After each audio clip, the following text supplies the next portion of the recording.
안녕하세요. 자유 유튜브더 자윤입니다. 오늘은 코스피 4000, 코스닥 2000 시대 함께 가겠습니까? 라는 제목으로 이야기를 한번 해볼까 합니다. 자, 저는 2년 전 방송을 시작할 때부터 지금까지 줄곧 상방을 외치고 있습니다. 그러면서 저는 작년 연말에 3500 시대를 외치면서 투자를 해야 된다라고 계속 이야기를 했습니다. 자, 그런데 최근 증권가의 리포트를 보다 보면은 자, 하반기 우리나라 코스피 지수의 상단을 3500에서 3600 정도로 잡고 있는 것을 제가 확인을 했습니다. 자, 그렇기 때문에 저는 이제 레벨을 좀 더 높여서 우리나라 코스피 4000 시대까지 갈 수 있을 것이다, 이렇게 이야기하는 바입니다. 그러면서 코스닥에 대해서는 대다수의 증권가에서 상단 지수 밴더를 이야기하고 있지 않은데 저는 당당하게 말하겠습니다. 자, 코스닥 지수도 2000까지 가능하다. 자, 2000이면은 지금 이제 막 1000포인트를 넘어서 20년 만에 최고치를 경신하고 있는 중이지만 저는 2000을 외치도록 하겠습니다. 자, 그렇다면은 제가 왜 이렇게 외치는가? 그냥 허무맹랑한 소린가?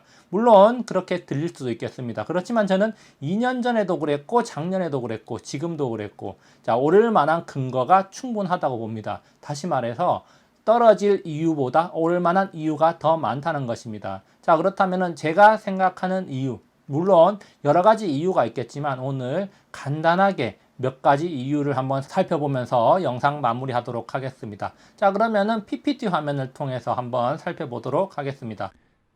자, 우리가 지수가 앞으로 상승할 것인가 안 할 것인가, 이것을 생각할 때 가장 먼저 고려해야 될 것이 바로 글로벌 경기, 앞으로 좋아질 것인가 나빠질 것인가, 여기에 대한 생각입니다. 최근에 어떤 소식들이 나오고 있는가, 이것을 한번 짚어보면요. 자, 한국 수출 사상 최대치를 기록하고 있다. 최대 기록은 계속해서 경신될 것이라는 전망 나오고 있고요.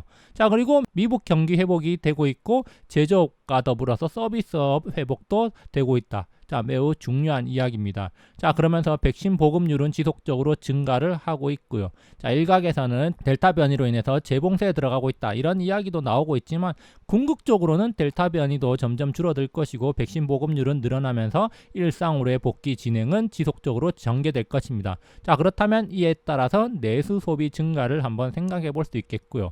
자, 그렇기 때문에 대내외적으로 좋아질 수밖에 없는 상황이다, 이렇게 볼 수가 있겠습니다. 그래서 제가 뉴스 타이틀 몇 개 가져와 봤는데요. 자, 색조 화장품 수출 105% 늘었다, 마스크 벗는 해외라는 타이틀이고요. 자, 상반기 수출 처음으로 3천억 달러 돌파했고 사상 최대 기록이고 하반기는 더 늘어날 것이다. 자, 그래서 한국 수출액 사상 최대치 전망된다. 미국 소비자 신뢰 지수 16개월 만에 최고치다. 경기 회복 심리가 진행되고 있다. 자, 그러면서 미국과 유로 경제 회복세에 접어들었다, 이런 이야기 나오고 있습니다. 경제에 대한 긍정적인 이야기들이 계속해서 나오고 있다는 점 우리가 주목을 해야 될 것입니다. 그래서 저는 코스피 4000, 코스닥 2000 가능한가? 불가능을 생각하기보다는 가능성에 대해서 한번 생각해보자, 이런 생각을 가지고 있습니다. 자, 여러가지 여건, 투자자에게는 한국이 최선호 국가가 될 수 있다는 겁니다. 글로벌 여러 국가에 투자를 할 수 있는 옵션이 있다고 친다면 한국은 최선호 국가에 포함될 수 있다는 겁니다. 그렇다면 왜 한국이 최선호 국가가 될 수 있는가? 자, 여기에 대해서 한번 살펴보면요.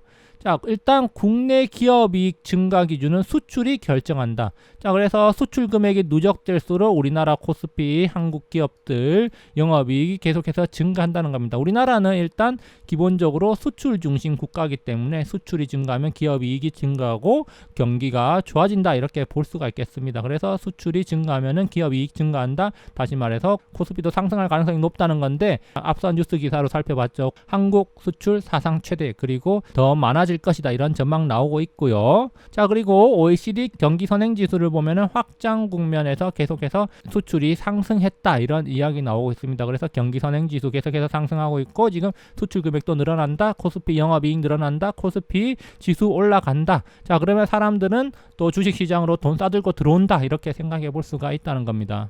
자, 그리고 몇 가지 데이터 더 보면요. 자, 미국 경기 완연한 회복 추세에 제조업과 서비스 동반 상승하고 있고 제조업 가동률 상승하고 있다. 그래서 보면은 미국 제조업과 서비스 동반 상승, 자, 그 다음에 제조업 가동률 증가, 자, 이런 것들 우리나라에도 긍정적입니다. 미국 제조업이 가동률이 증가한다. 그렇다면 우리나라에 주문이 많이 들어오게 돼 있습니다. 자, 그러면서 이제 고용도 서서히 살아나고 있다. 물론 그 속도가 더디긴 하지만 살아나고 있는 게 현실이죠. 거죠. 자, 그러면서 국가별 수출 증가율을 보면은 한국, 독일, 대만을 비교했습니다. 제조업 수출이 큰 비중을 차지하는 대표적인 국가인데 한국이 단연 앞서고 있다는 거 확인할 수 있습니다. 그리고 이제 대만이 그 뒤를 잇고 있는데 대만의 경우에는 시스템 반도체가 대부분을 차지하고 있죠. 자, 우리나라 같은 경우는 반도체와 자동차, 화학 등 포트폴리오가 다양하다는 게 장점입니다. 자, 그렇기 때문에 한국 수출 증가율 상당히 높다는 거 매우 긍정적이고 향후에도 좋을 가능성이 있고 계속해서 이익이 늘어날 수 있다는 근거가 되는 거죠. 그리고 가장 중요한 거 마지막으로 하나 체크해 보겠습니다. 자, 한국 기업의 이익 증가는 글로벌 최상위 수준입니다. 자, 수출 증가율이 이렇게 증가하니까 지금 선행 EPS 증가율도 매우 빠르게 증가하고 있다. 자, 우리나라 코스피를 강하게 끌어올리는 힘이 될 수가 있겠고요. 자, 그리고 여러 국가들하고 비교해 봤을 때 자, EPS 증가율 자, 우리나라 독보적으로 앞서고 있다는 점 주목할 필요가 있습니다. 그러니까 우리나라 그만큼 저평가되어 있고 매력적인 국가가 될 수가 있다. 이렇게 볼 수가 있습니다. 투자자들에게는 매력적이라는 거죠. 왜? 지금 이익 증가 기대치가 상당히 높기 때문에 향후에 자금이 물밀듯이 들어올 수가 있다. 자, 그렇다면은 단숨에 3,500을 넘어서고 4,000까지도 우리가 기대해 볼 수 있다는 근거가 되는 것입니다. 결론입니다. 자, 아무것도 안 하고 후회하는 것보다 뭐라도 하고 후회하는 것이 낫다. 자, 제가 예전부터 자주 했던 말이고, 자, 주변에 후배들, 친구들에게도 조언을 해줄 때 해보고 후회를 하라고 조언을 해줍니다. 아무것도 안 하고 후회를 한다면 아쉬움밖에 남지 않지만 해보고 나서 성공을 하든 실패를 하든 그 결과를 받아들인다면 후회를 하지 않을 가능성이 높기 때문이죠. 지금도 투자를 망설이는 사람들이 있습니다. 올해 초에라도 투자를 했어야 되는데 작년 연말에 투자를 했어야 되는데 이런 말 하는 사람들이 있습니다. 자, 그런데 작년 연말을 생각해 보면 또 이런 사람들이 있었습니다. 여름에라도 투자를 했어야 되는데 올해 초에 투자를 했어야 되는데 이런 이야기를 했다는 겁니다. 여기서 올해 초라는 것은 2020년 초를 말하는 겁니다. 팬데믹 절정일 때를 말하는 거죠. 자, 그렇지만 저는 강한 확신을 가지고 있습니다. 자, 내년 이맘때쯤 아니면 빠르면 올해 하반기쯤 사람들은 이렇게 말할 겁니다. 올해 여름에라도 투자를 할 걸. 아니면 내년 초에 가서 작년 여름에라도 투자할 걸. 작년 가을에라도 투자할 걸. 이런 소리를 계속 할 수가 있다는 겁니다. 그렇기 때문에 저는 말씀드리는 바입니다. 지금 당장 투자를 하십시오. 나중에 후회를 하지 말고 지금 당장 투자를 해보고 결과를 받아들이기 바랍니다. 지금 상황을 보면은 떨어질 확률보다 손실에 따른 아픔을 겪을 확률보다는 수익의 기쁨을 누릴 확률이 더 높아 보입니다. 자, 그런데 사람들이 또 이런 의문을 가질 법도 합니다. 실제로 이런 질문을 받기도 했습니다. 저는 코스피 4,000 갈 것이다. 코스닥 2000 시대 열릴 것이다. 이런 이야기 가끔씩 우스갯소리로 하기도 했는데요. 물론 가면은 좋겠지만 사람들은 또 의문을 표하기도 합니다. 증권가에서 누가 4000 간다고 이야기하냐, 코스닥 2000 이야기하는 데가 아무도 없는데 왜 니 혼자 그런 말을 하냐 라고 이야기를 하는 경우도 있습니다. 그렇지만 저는 가능성 있다고 봅니다. 물론 앞서 살펴본 데이터들 매우 좋고 긍정적으로 나오고 있습니다. 자, 그렇지만 그런 데이터들로 봤을 때 산출되는 수치는 코스피 4,000, 코스닥 2,000까지는 못 미칠 것 같습니다. 자, 그렇지만 우리가 한번 생각을 해보십시오. 어디 시장이 그런 데이터대로 움직입니까? 시장이 오르면 오를수록 오버슈팅이 나오고 거품이 끼게 마련입니다. 자, 올해 1월을 생각해 보십시오. 올해 1월에 지수 3200 넘을 때 그 어떤 증권사에서도 지수 3200 넘을 것이다 그렇게 전망한 데가 없었습니다. 많아봐야 3000, 3100이었단 말이죠. 자, 그렇지만 지수 3200을 넘어갔었습니다. 그리고 장기간 조정을 받고 지금 이제 3300을 다시 넘어가고 있는데, 자, 그때 증권가에서 하는 말이 뭐였습니까? 밸류에이션을 이미 초과했다. 자, 예상치를 초과했다. 고평가다, 이런 이야기들 많이 나섰다는 겁니다. 자, 그렇기 때문에 3,500, 3,600, 3,700 자, 거기까지는 객관적인 데이터로 간다 이렇게 볼 수 있겠지만 결국 4,000까지 저는 갈 수도 있다는 게 사람들은 비이성적이라는 거죠. 항상 데이터대로 객관적으로 움직이는 게 아니라는 겁니다. 그렇기 때문에 충분히 갈 수 있다고 보고요. 자, 그리고 1999년 닷컴 버블을 한번 생각해 보십시오. 물론 저는 닷컴 버블 때 투자를 하지 않았지만 제 주변에 삼촌이나 이모부의 사례를 보면서 자랐고요.